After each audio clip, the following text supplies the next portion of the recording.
Canada जाकर इसकी life कितनी हैपनिंग हो गई है।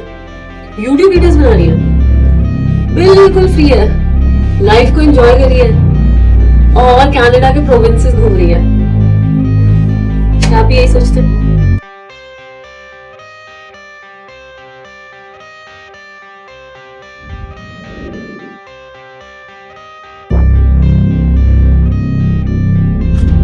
कनाडा जाकर हम भी ऐसे ही घूमेंगे, ऐश करेंगे और कुछ काम तो है ही नहीं यहाँ पे करने को। क्या आप भी ऐसे ही सोचते हैं? Mind it can be a trap. अगर आपको भी ऐसे ही लगता है तो stay tuned, watch this video till the end and you will get to know so many facts about Canada.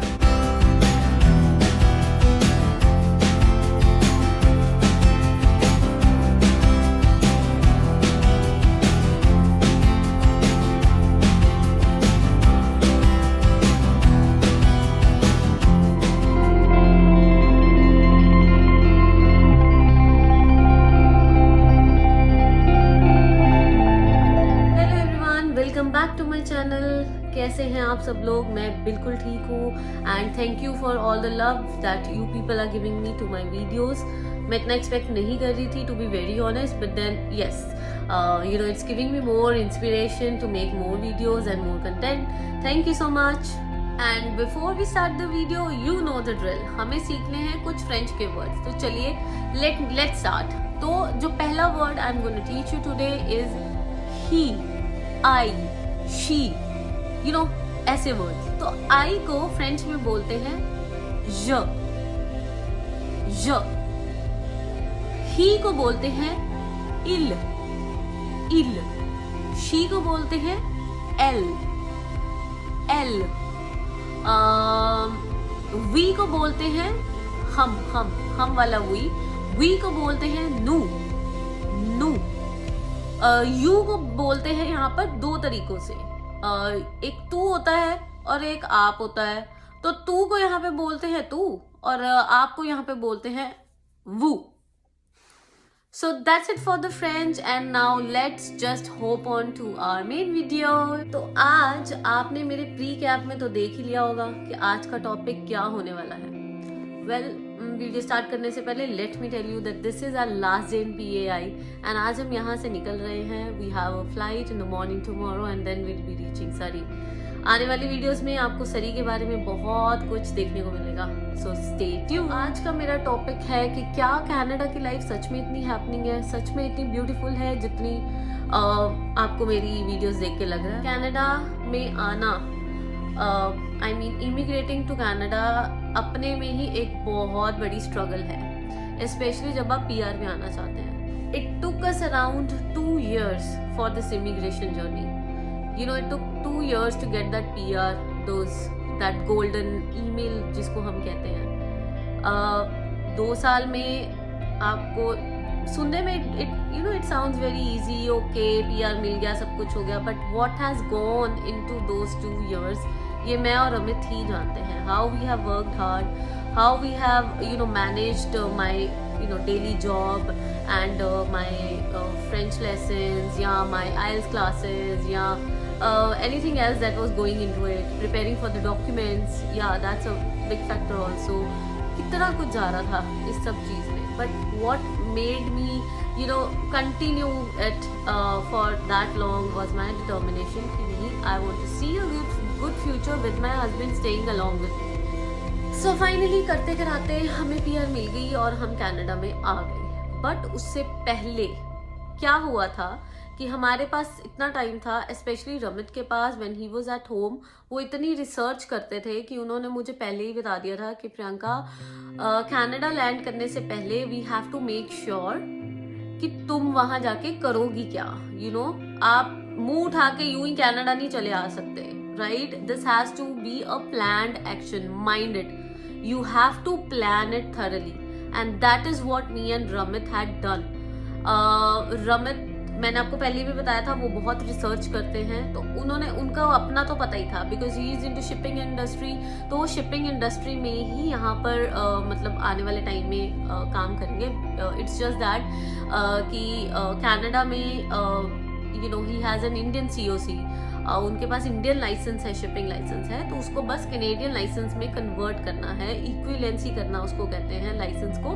तो it will take time, some round about like 6 to 7 months and so, but yes अब तो खैर हमें 4 महीने 5 महीने हो ही गए Canada आए हुए। तो I am hoping that may be in the coming like next 2 or 3 months वो अपनी मेन स्ट्रीम लाइन में प्रॉपरली आ जाए। एंड फॉर मी, मैं बैंकिंग इंडस्ट्री से थी पहले, तो मैंने सोचा कि भाई बिकॉज देखो जी, banking industry back in India nowadays it's a very very stressful job. कहने को तो लोग यही कहते हैं कि बैंक में चले जाओ, काम नहीं होता, ये नहीं करते वो नहीं करते। कोई कहते हैं ना 5 उंगलियां एक बराबर नहीं होती हैं, कुछ लोग होते हैं, कुछ लोग बहुत काम करते हैं। तो मैं उनमें से थी जो काम करती थी। I love doing my work, I loved my job, I love serving people. So मैंने जब इंडिया में थी मैंने तभी रिसर्च करना शुरू किया था and I came to know कि कुछ मेरे दोस्तों से भी मुझे पता चला था कि कनाडा में रेफरेंस सिस्टम बहुत चलता है और कनाडा में कैनेडियन एक्सपीरियंस बहुत देखते हैं लोग आपको रिक्रूट करने से पहले। तो some people were of the opinion कि भाई यहाँ पे तो जॉब लेना मुश्किल हो जाएगा, पहले आते ही तुम्हें कोई और जॉब करनी पड़ेगी, मे बी कहीं वेयर हाउस में काम करना पड़े या किसी रेस्टोरेंट में काम करना पड़े लाइक टिम्स एंड स्टारबक्स और एनी अदर ऑफिस जॉब जो मेरी स्ट्रीम से लिंक्ड नहीं है।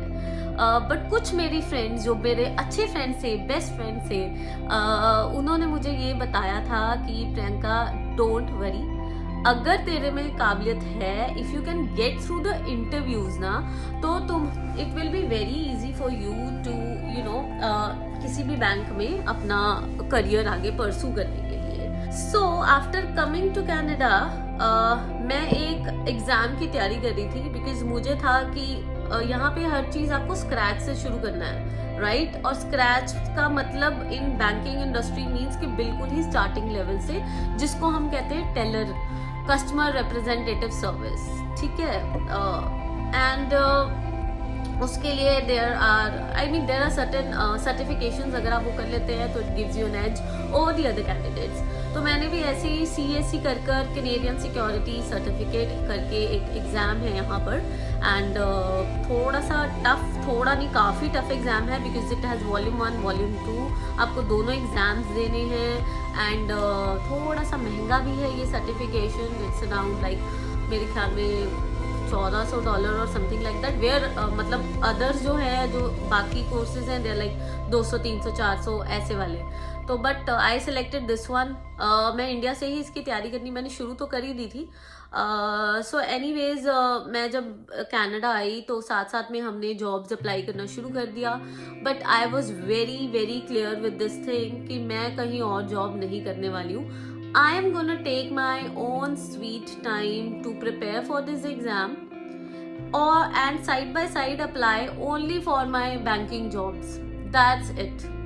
So we landed in October, तो अक्टूबर में मैं कुछ नहीं करी थी एंड नवंबर मिड तक भी मैं कुछ नहीं करी थी, मैं बस अपने एग्जाम की तैयारी करी थी। तो मिड ऑफ नवंबर तक मतलब मेरे को कोई इंटरव्यू कॉल्स नहीं आई, nothing. So one fine day मेरे को 2 बैंक से यहाँ पर कनाडा के 2 जो हम there are 6 big banks in Canada, let me name them for you. It is RBC, CIBC, TD, bank of Montreal and या 1 or 2 मोर, वो आप लोग देख लीजिएगा। तो इनमें से ही 2 बैंक्स हैं जिन्होंने मुझे इंटरव्यू के लिए कॉल किया था।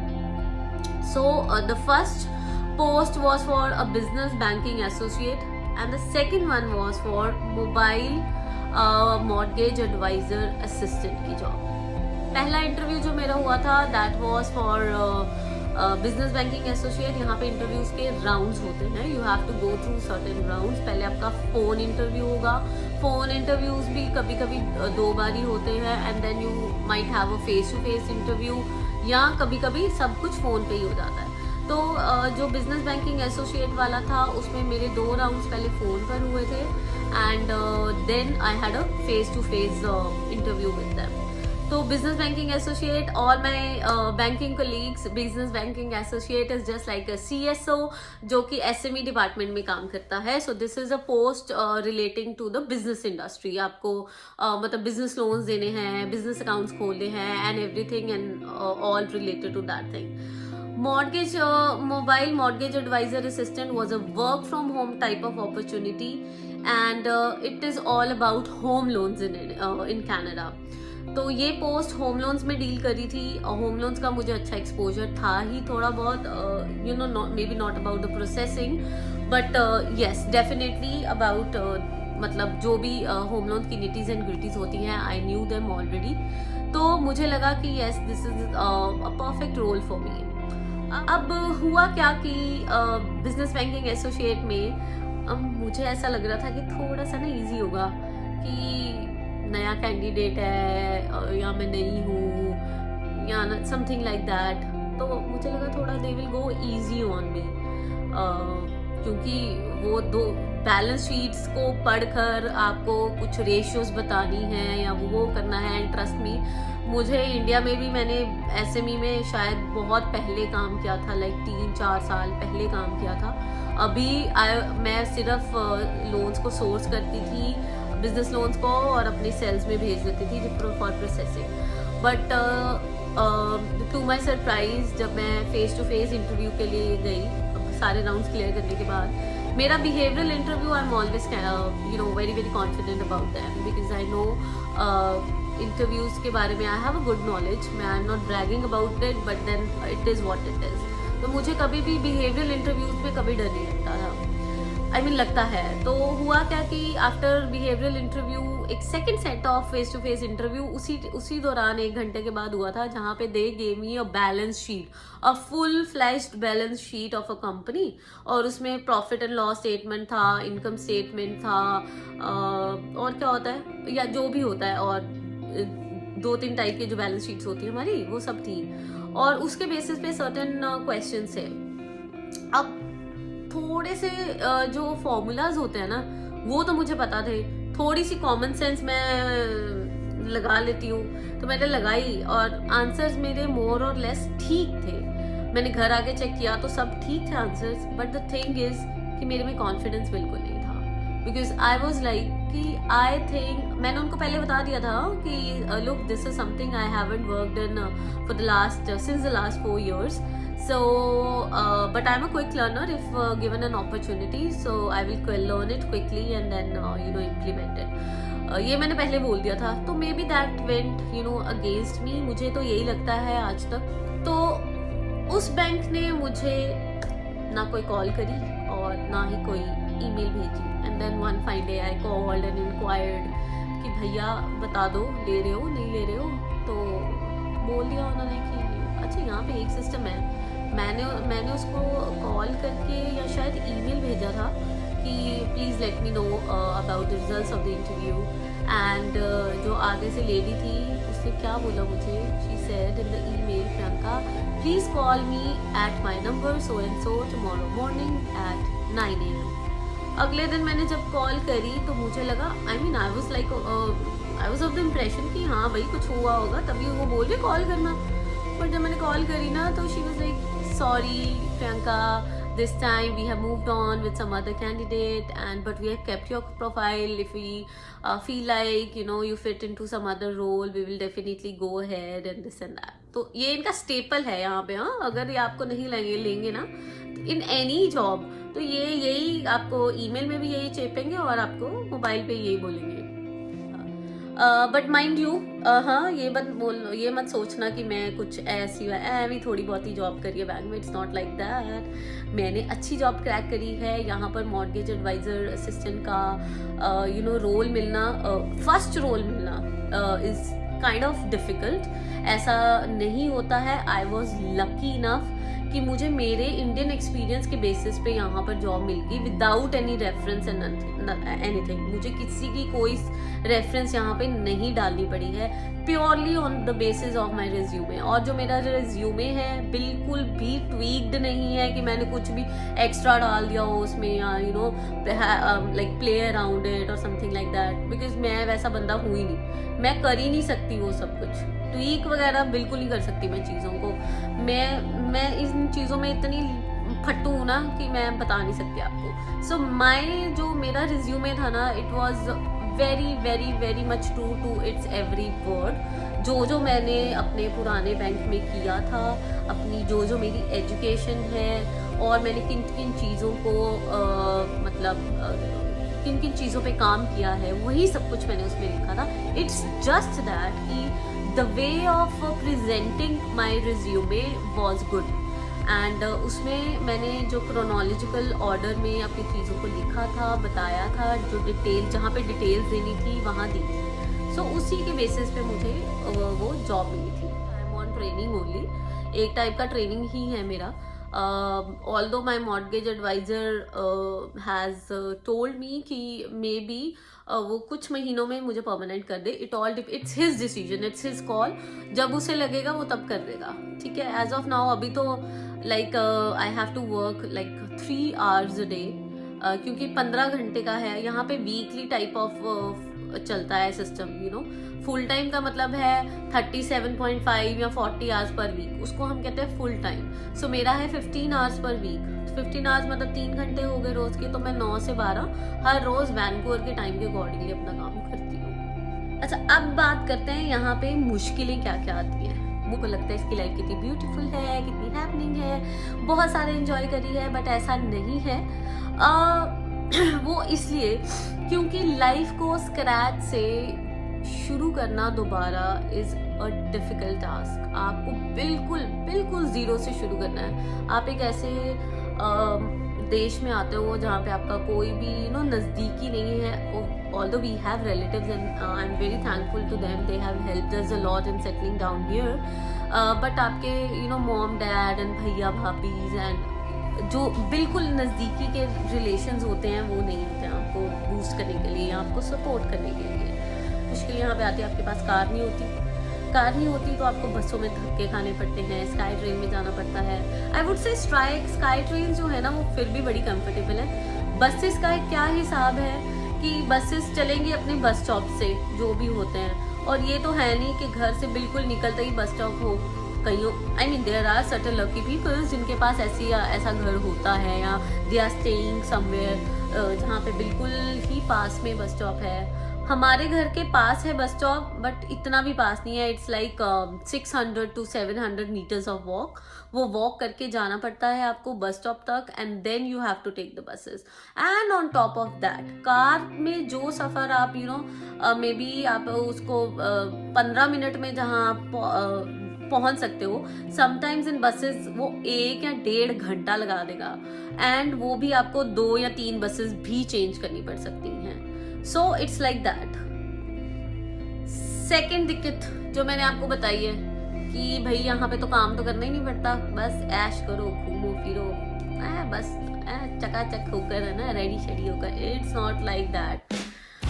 काम करने के लिए कोई भी आपके पास हेल्पिंग हैंड नहीं है। बैक इन इंडिया हमारे पास मेड्स होती हैं, इनफैक्ट फैमिली मेम्बर्स होते हैं, स्पेशली मम्मीज होती हैं, तो सब कुछ मैनेज हो जाता है। कुछ काम वो कर लेंगे, कुछ काम आप कर लोगे, काम बढ़ जाएगा, and then you are good to go. ठीक है, वहाँ पे काम ज़्यादा होता है, बट देन काम होते तो वही है ना, कपड़े धोने, बर्तन मांजने, खाना बनाना, सफाइयाँ करनी, चीज़ों को अपनी जगह पर रखना, थिंग्स लाइक दोस।